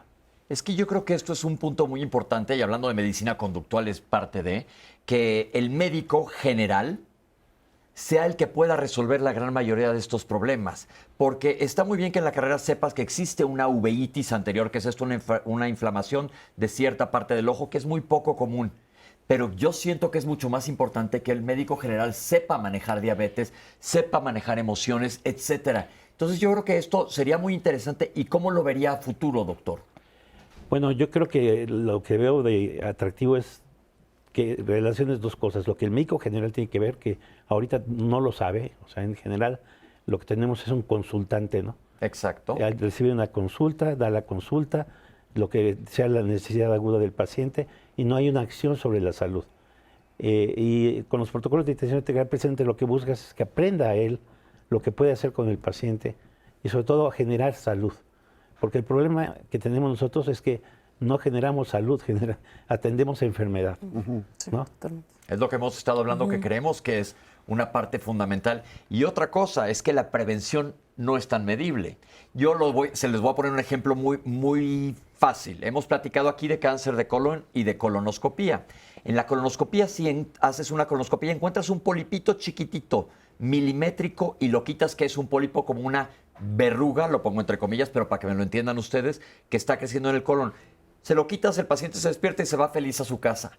Probablemente le acabas de ahorrar la peor pesadilla de su vida, quitándole lo que podría convertirse en un cáncer de colon.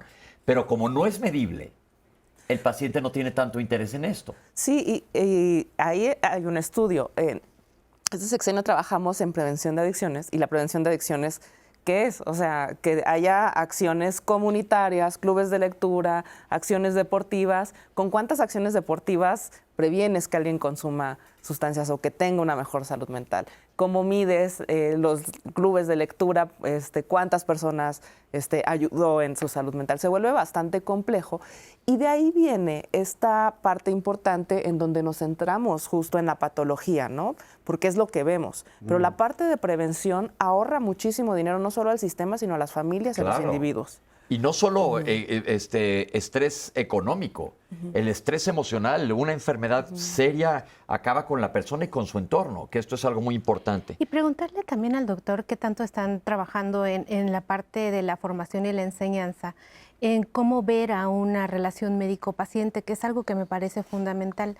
O sea, realmente este modelo paternalista que vivimos, en donde uno desde el escritorio le recetaba al paciente y el paciente obedecía a esta situación, que tanto están impactando en cómo se están relacionando con la atención y el contacto con el usuario.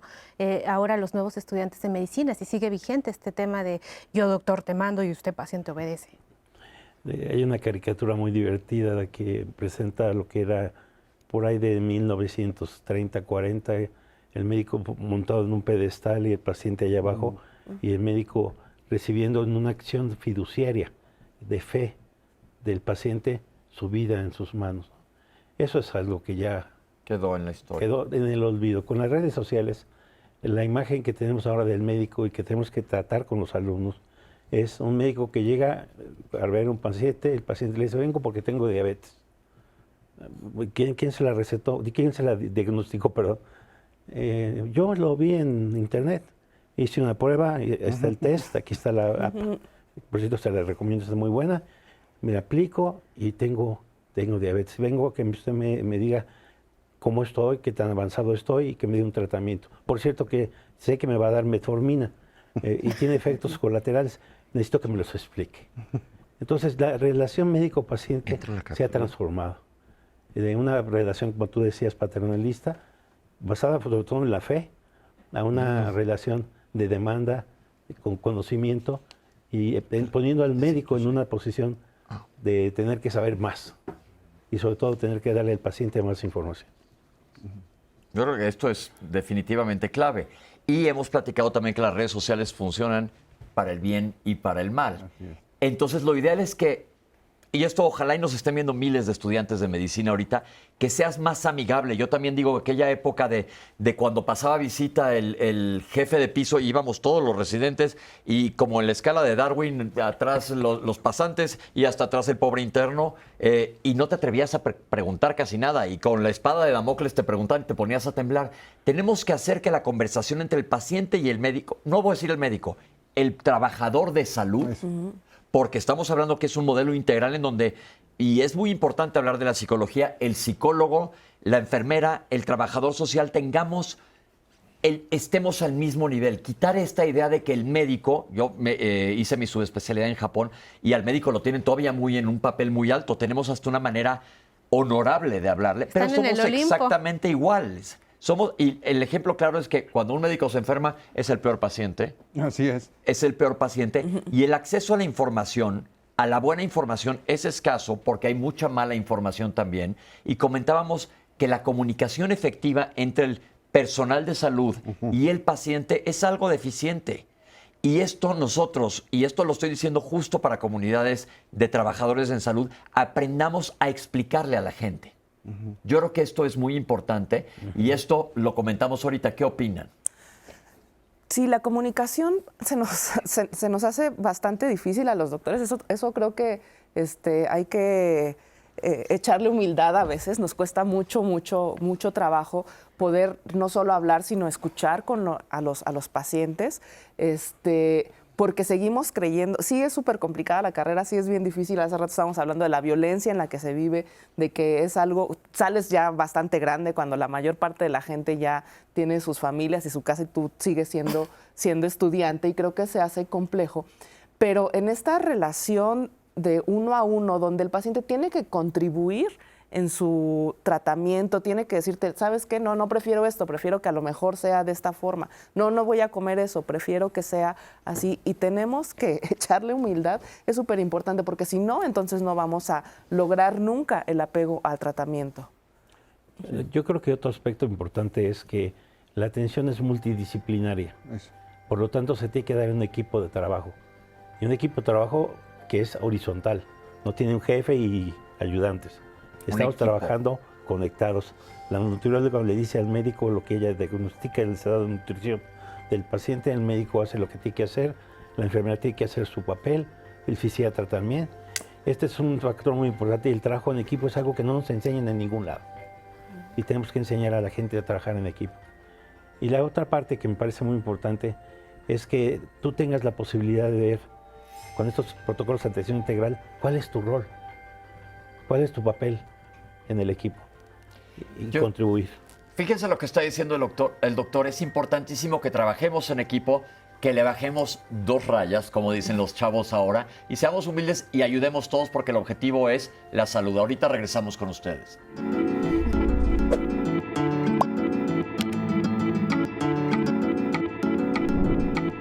Con apoyo psicológico y social, los pacientes modifican su comportamiento para hacer lo que el equipo médico les indica y poder recuperar su salud. Doctora Rosa Ornelas Mejorada, investigadora del Instituto Politécnico Nacional.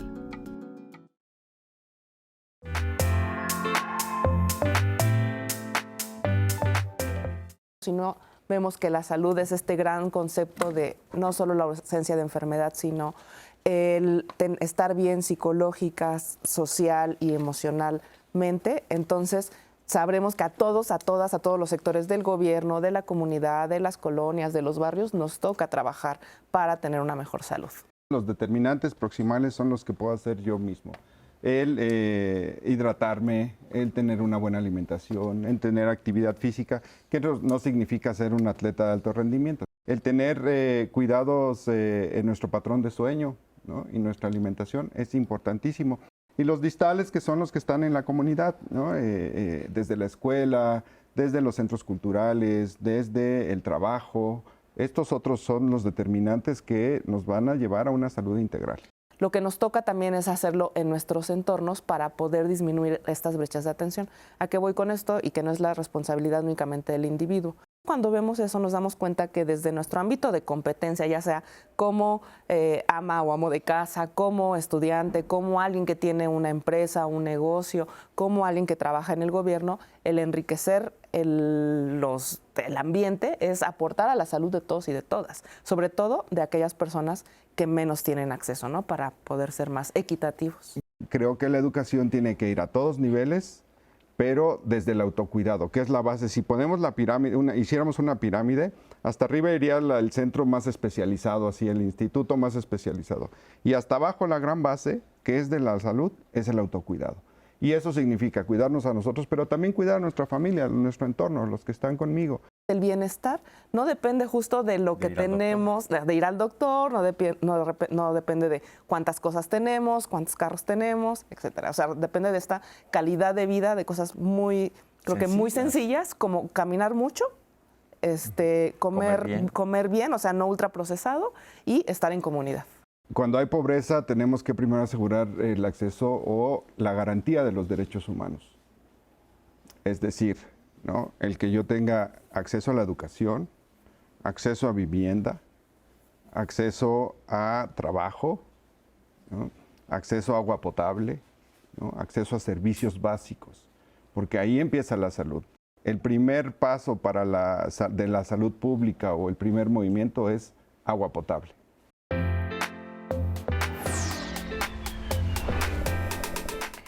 Bueno, pues ya veo qué interesante resumen y qué interesante programa hemos tenido. Si usted no lo alcanzó a ver y quiere saber de qué se trata esto de los retos en salud, pues le invitamos a que lo vea, por supuesto, en nuestra aplicación 11+, y también en la información que queda guardada en YouTube, en nuestras redes sociales. Así que no hay forma de que usted no sepa pues cuáles están siendo los retos en salud, pero sobre todo las propuestas, que son muy importantes. Bueno, vamos a atender al público. Nos llamó Alvarado Espinosa. Él es médico pensionado y en su época de atención no le tocaron las computadoras y los nuevos aparatos tecnológicos, por lo que varios colegas y él pasaban a checar a sus pacientes. Es decir, ellos si presentaban nuevos síntomas, cómo iba la mejoría, y ahora dice que los residentes y médicos familiares no se toman la molestia de ver el estado de los pacientes, y así como se van a dar cuenta de lo que está pasando con los síntomas y los dolores de sus pacientes. Entonces, el doctor Álvaro nos dice que la humanidad se ha perdido a causa de la aparición de las máquinas y de la nueva tecnología. Estimado colega, muchísimas gracias por hacerse presente aquí en Diálogos. ¿Alguien quiere compartir algo? Yo quiero compartirles que cuando yo estudiaba medicina en los 90s, justo me decían eso, decían en Estados Unidos ya ni ven al paciente porque le hacen una serie de estudios y ya nadie le pregunta nada, ¿no? Y creo que ya nos va alcanzando eso mucho acá en México, ya nos ocupamos toda una serie de estudios, pero ahora como especialista en psiquiatría creo que algo que nos hace falta mucho en general, y quiero ampliar, además, no ser nada más médico-centrista, sino ampliarlo al equipo multidisciplinario, nos hace falta mucho escuchar, ¿no? Entonces, el que podamos nosotros escuchar qué es lo que nos consulta, como bien lo dijo el doctor, nuestro consultante y sus familias, creo que ese es el primer paso para poder darle calidez y darle humanidad a lo que hacemos. José Cornejo, de 71 años, de la Ciudad de México, dice que en el IMSS Bienestar la doctora que atiende es única. Entonces, dice que es la única que le puede dar una cita. ¿Hay nuevas modalidades? IMSS Bienestar se está reorganizando y está tomando los sistemas de salud que ya habían en los estados y que ahora se han adherido, que en este momento son 23, 24 estados. Creo que va a requerir como un proceso importante para que pueda tener un sistema unificado en donde justo, y la idea de la unificación del sistema es que podamos tener lugares en los que sepamos, aquí tengo tal especialista, entonces si no tengo aquí, lo pueda enviar acá. Y es como una de las ventajas justo de poder tener un solo nivel de atención. Los especialistas, los médicos generales, los médicos familiares, no alcanzan para todo, ¿no? Aunque se han aumentado las escuelas de medicina, se han duplicado las entradas a las especialidades, tenemos una brecha de especialistas y creo que eso es importante saberlo. Claro, como usuario tú dices, bueno, yo quiero que me atiendan, que me vean, entonces creo que es un gran reto para el sistema de salud y sobre todo llevar a esos especialistas y médicos y trabajadores de salud a los lugares que pues no hay. que algo importantísimo que está diciendo es se le podría bajar la carga de trabajo a especialistas si los médicos generales manejaran todo lo que es prevención y atención primaria a la salud. Eso creo que es importantísimo. Sí, pero también si desde nosotros hacemos la conciencia, porque tú no me vas a dejar mentir. Va al ortopedista una persona por un dolor de rodilla y le dice que se vaya y se le ocurre decirle que tiene inflamado el intestino y entonces le dice tiene que ir al gastro. No le dice tiene que ir al médico general y así sucesivamente. Entonces creo que sí, y por una parte en la promoción que hemos hecho a la alta especialidad médica, pues favorece y alimenta la necesidad de que no necesites a tu doctor general o que lo minimices y dices, ay, pues a mí me está atendiendo el doctor de primer contacto, mi doctor de ahí, pero ese doctor pues es el área de oportunidad para que todas las aristas que se pueden estudiar en una persona pues se tomen en cuenta. Importantísimo lo que dice Citlali. Yo creo que el mayor peso de la salud, nada más en el médico, porque hemos hablado de un equipo disciplinario, quitémosles la importancia a los médicos, yo soy médico, que me quiten importancia, repartamos, como dice el doctor, a un equipo completo. Pero en este equipo completo, los médicos generales bien preparados son claves. Yo creo que esto es totalmente importante. Y vamos a seguir con las preguntas y le voy a echar una pelotita a Doc. A ver, claro, puede comentar lo que quiera. Yo creo que generalizar a veces es malo. Hay lugares en México donde se hace medicina primer nivel y atención primaria buena, la gran mayoría no.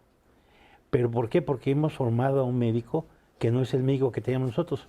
Hay un concepto que es viejo, que es el médico de familia, el médico de cabecera, que todos tuvimos, ¿no? Tú, estoy seguro que te acuerdas hasta del nombre, el mío se llamaba Doctor Rosales. El doctor Hernández. Sí. Doctor Bueno. Teníamos un médico que conocía a la familia, que iba a ver al viejito, que iba a ver al niño. Esa imagen tenemos que transformarla y venderla tanto al IMSS Bienestar como al IMSS ordinario. El médico de familia que ya existe en el IMSS no ve a la familia. Entonces tenemos que transformar eso. Eso es uno de los grandes retos. Citlali. Bueno, tenemos aquí el comentario de Rivera Angie, en donde dice, el enfoque educativo de la Universidad de Salud es comunitario, en donde el eje principal es la atención primaria de salud, con un sentido humanista, integral y comunitario, en donde no se tratan enfermedades, se tratan personas, y este enfoque se lleva 4 años de carrera y en algunos casos el internado médico de pregrado. No sé, Rivera Angie, no me pusiste de qué universidad es, pero supongo que está siendo el sentido de muchas universidades, doctor. No sé si le quiera complementar. Yo creo que él es de la Universidad de la Salud, que fue una iniciativa del sexenio pasado, porque mañana es otro sexenio. Y yo creo que lo que él dice tiene razón, pero iba a decir algo con la tecnología. El reto es doble, tenemos que ser humanistas, por supuesto, tener empatía, saber tratar, comunicar, pero la tecnología es un factor impresionante, ¿no? Por ejemplo, ahorita identificamos al médico porque trae su estetoscopio en el cuello. No lo identificamos porque trae una computadora que se llama teléfono y que puede tener una app que te puede detectar tu latido, tu presión arterial. Eso es tecnología que tenemos que ubicar y utilizar. Claro. Entonces el reto es doble.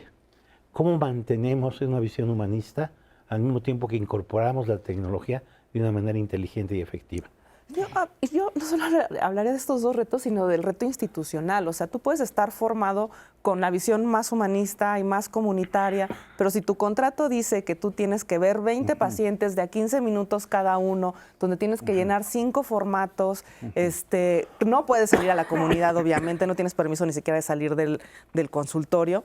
Entonces se vuelve complicado. Y es como una institucional para el doctor. Y para los pacientes y para todo el mundo. Pero también está esta carga que tiene el sistema, donde tenemos un montón de personas, nuestras citas están a 6 meses, ¿cómo coordinamos? ¿No? Entonces, hay como toda una transformación de fondo que tiene que seguir para que podamos dar atención de calidad, pero va a depender justo de que tengamos más médicos, más espacios, más tiempo, sí acceso a la tecnología, pero cómo nos relacionamos y usamos la tecnología a nuestro favor. Sí, y rescatar el primer nivel, entender que atención primaria de salud no es primer nivel de atención. Exacto. ¿No? Eso es bien importante, porque la salud viene desde la atención primaria de salud, son conceptos desde 1978, Kazajistán, para el que le quiera googlear por ahí, en donde se decía que para el año 2000 ya tendríamos una salud integral. Vamos un poquito tarde, sin embargo, ahí vamos y vamos avanzando. Y yo hablaría incluso, quiero insistir, del equipo multidisciplinario, pero no solo de salud, sino el ampliado, donde van los padres de familia, donde van los maestros, donde van los líderes comunitarios, porque ellos también forman parte de una salud integral. Y qué bueno que lo menciona, porque tenemos aquí el comentario de Luis Martín Ángeles, que nos dice, bueno, ¿dónde están las enfermeras? ¿Por qué no están invitadas en Diálogos en Confianza? Bueno, queremos decir que justo ahí vamos, que estamos trabajando y que en un momento dado, pues esto, que es un foro que también ha estado pisado por enfermeras, por nutriólogas, nutriólogos, enfermeros y más personal de la salud, pues es un primer foro y un primer acercamiento al análisis. No quiere decir que jamás se vaya a hacer, sino que esto va creciendo. Sí, y hemos hecho un programa de enfermería, lo puedes buscar en nuestra aplicación de 11+, porque la labor de enfermería, yo siempre digo que ellas son mucho más cercanas al paciente que lo que somos los médicos. Y entonces no hay que restarle importancia a las enfermeras, son sumamente importantes para la salud. Totalmente de acuerdo, Pepe. Y también, doctor, a propósito de la universidad, para formar médicos en este nuevo sexenio, la nueva universidad, nos están preguntando, y quiero preguntarle a usted a su vez, ¿qué tan buenos son los doctores que están saliendo? Porque aquí las personas piensan que pues, pueden ser doctores de muy baja calidad y que no están formados por doctores que han estado como en la Facultad de Medicina de la UNAM, del Politécnico, de la Universidad Autónoma Metropolitana. Es decir, como que hay un dejo y una percepción de que es poca cosa. Bueno, lo primero que hay que reconocer es que hay ahora más de 160 escuelas de medicina. Por ahí, sí. Y esa variabilidad te da un problema con la calidad, ¿no? O sea, si te ves tú nomás con lo que es la UNAM, tenemos generaciones de casi 2.300 alumnos, que es una carga muy fuerte para tener y mantener la calidad. Pero es un reto que estamos viendo. Ahorita te decía que estamos haciendo una revisión del plan de estudios precisamente para potenciar lo que queremos hacer con los muchachos. Y hay algo muy importante. El doctor dice, son generaciones de 2.000 alumnos. ¿Cuántas plazas para especialidad hay cada año? Como 20,000. Son muy poquitas para la cantidad de médicos egresados. Entonces yo vuelvo a hablar, este mensaje es para la gente que está estudiando medicina. El peso de la medicina en el país debe de recaer en manos de los médicos generales. Y rodearse de un equipo multidisciplinario, además del nivel de atención primario de salud, que es lo que hemos estado hablando, o el primer nivel de atención ya es referir al paciente a un hospital para que se traten, aplicar la prevención, que es clave, porque ahí descongestionamos el sistema de salud. Pero para esto se necesita no solo de ustedes, médicos, sino de la población general, que todos trabajemos para tener una mejor salud, alejándonos del individualismo, viéndolo como algo más colectivo, y que todos pongamos nuestro granito de arena para que mejoramos en general, que esto yo creo que es clave, que me lleva a una siguiente pregunta, si estamos hablando de estudiantes de medicina. Doctor, cuando uno termina la carrera y estás muy verde y asustado, y voy a poner un ejemplo súper claro, y te vas al servicio social, que es un tema escabroso cuando hablamos de la carrera, porque hemos visto tragedias que han pasado y diferencias de género en el servicio social. Tú acabas la carrera y te dicen te tienes que ir a tal estado que a lo mejor no está tan seguro y te vas a ir a una comunidad rural, y ahorita hablaremos de lo que está pasando con mujeres, que esto es importantísimo. Tenemos que vernos hombres y mujeres a la par, pero mujeres son muy vulnerables en estas situaciones a veces. Hablemos de eso primero. ¿Qué hay del servicio social? Bueno, el servicio social, el doctor Gustavo Vaz lo inspiró precisamente en el deseo de darle un pago, digamos así, por lo que el Estado le daba en la formación de medicina a la persona, y de esa manera retribuirlo. La realidad era que no había médicos en zonas rurales. Entonces la manera de poder ofrecer médicos en zonas rurales era tener este servicio social de un año. Ha pasado muchísimos años, 40 Muchísimos, 40. Y ahora lo que tenemos que hacer es ver cómo podemos reconstituir el servicio social. Porque el servicio social, como tú lo dijiste muy bien, es la ventana de entrada del médico a la realidad de la medicina. Ahora con equipo multidisciplinario, ahora con más demandas de los pacientes, y aparte con una gran presión que antes no se tenía. Y tú lo acabas de decir, el médico de cabecera, yo le voy a llamar así, debe de ser el que sea la puerta de entrada al sistema, tanto en la parte preventiva como en la parte curativa. Porque esto es como si fuera una charola larga y grande, donde tú tienes que saber un ancho así, versus lo que hace el especialista, que es una pipeta, ¿no? Sabe mucho, de muy poquito. De un poquito, exacto. Entonces, el gran reto es precisamente eso. ¿Qué podemos hacer para que el servicio social, primero, dé una oportunidad de entrada al sistema? Y luego la parte que es difícil. La realidad del país es muy compleja y el 60% de nuestros egresados son mujeres. ¿Qué podemos hacer para garantizarles la seguridad? La seguridad, que es algo básico. Eso yo creo que es un punto muy importante. Les iba a poner un ejemplo porque me gusta a mí mucho ejemplificar. Yo me acuerdo cuando llegué al servicio social, ya había hecho mi internado y por fin está suelto. Y me llega una consulta y me dice, ¿puedo tomar jugo de naranja? Se van a reír. Y dije, no tengo la menor idea. Fíjese qué trivial, pero el impacto que tiene. Dice, ¿a quién me acerco a preguntar si puede tomar jugo de naranja? No me recuerdo que en este tema específico, no me acuerdo que tenía el paciente, pudiera tomar o no jugo de naranja. Son cosas muy sencillas, pero la realidad es que estamos muy verdes en el servicio social y te avientan al ruedo. Así lo digo porque así es. Y muchas veces estás en una comunidad muy alejada y no tienes ni a quién acercarte a preguntar. Y ahora ponte de vista del lado del paciente.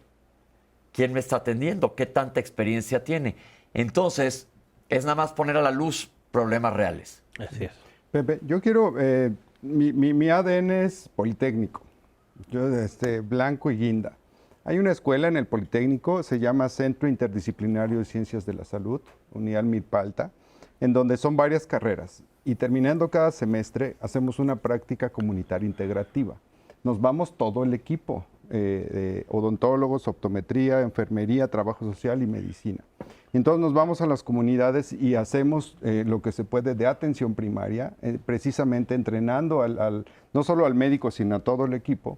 Y eso se hace durante todos los semestres de la carrera. Para cuando llegas al servicio social, ya tienes bastante una idea de qué te vas a encontrar y cómo lo vas a hacer. Entonces hay que rescatar todos estos ejercicios que sí existen. Afortunadamente aquí en el Politécnico existe. Entonces, rescatar esos ejercicios y ampliarlos a las demás escuelas. Hay mucho... Sí, doctor. No, es un concepto que me gustaría meter a la plática. Nosotros cuando pensamos en la atención, pensamos en el daño. Y esto es como si fuera un lago que va bajando un río y llega al lago y el lago está lleno de diabéticos, hipertensos y otro tipo de enfermos. Y lo que queremos es irnos río arriba.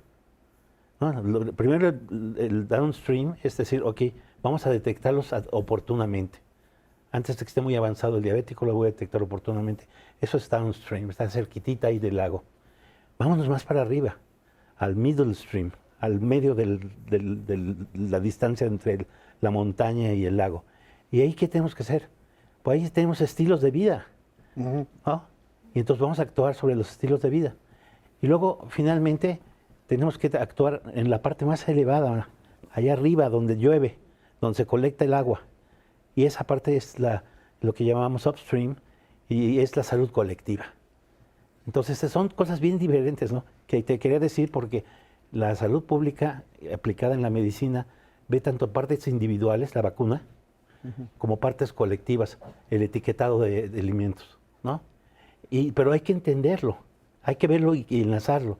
Entender que hay cosas que vamos a hacer a nivel de políticas de alto nivel, dirigidas a miles de gentes, y también vamos a hacer cosas de primer nivel dirigidas al individuo, como la vacunación.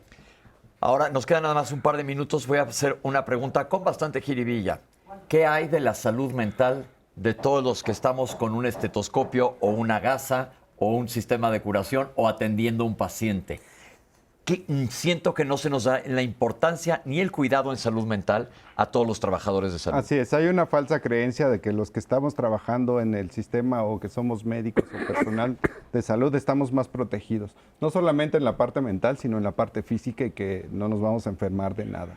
Y sucede, no exactamente el lado opuesto, pero sí sucede que tenemos muchos factores de riesgo. Como lo decía la doctora, cuando el sistema te lleva a que tienes que ver 20 pacientes en un turno, ¿no? Y tienes que rendir y que además tienes que o tienes otro trabajo y de ahí sales corriendo a otro empleo y además eres parte de una comunidad y además tienes otras tareas, entonces eso te mete en un estrés que se puede volver crónico, agudo y por lo tanto desencadenar cualquier tipo de enfermedades, incluidas las mentales. Y es importante dentro del sistema, en ese sentido, aunque se empezó creo que muy bien, tamizando ahorita a los pasantes de servicio social para ver el riesgo suicida, es importante justo verlo desde lo sistémico. O sea, podemos tamizar y podemos referirlos y podemos estar más al pendiente para que los casos de suicidio de consumo de sustancias en los médicos, en los residentes, estén más vigilados, pero mientras el sistema siga haciéndonos ver 50 pacientes al día, teniendo 2 trabajos, hacer situaciones de violencia en la formación de los estudiantes, en donde decimos lo que decíamos, así yo me formé y yo hacía guardia AB, que es estar 24, 48, 72 horas trabajando, pues entonces vamos a seguir teniendo problemas de salud mental en la población que atiende a los demás. Y como decía Citlali, no, o sea, una población enferma no puede atender a otra. Doctor, antes de irnos... Yo creo que hay 2 cosas que debemos de ver. Antes de la práctica médica y en la práctica médica. Antes de la práctica médica, los conceptos que ustedes dijeron. En la práctica médica hay una patología, digámoslo así, que se llama burnout syndrome. El síndrome de burnout. Y eso está pegando cada vez más. Durante la pandemia lo padecimos de una manera dramática. Yo creo que es un tema que deberíamos de traer un día aquí a Diálogos en Confianza. El síndrome de burnout. ¿Qué quiere decir en español? Cuando ya te quemaste, ya no das para más, estás tapado en chamba y nos pasa a todos. Esto fue Diálogos en Confianza el día de hoy. Creo que ha sido un tema muy profundo, muy interesante. Les quiero agradecer, doctores, que han estado aquí dando tanta información, pero que sepamos que hay gente, como lo que acabamos de tener aquí, que está preocupada y está trabajando para mejorar. Gracias a nuestras intérpretes, Citlali, mil gracias. Pepe, a la audiencia que hizo rico este programa, a los invitados, que te digo, gracias a ti. Nos vemos la próxima semana. Gracias.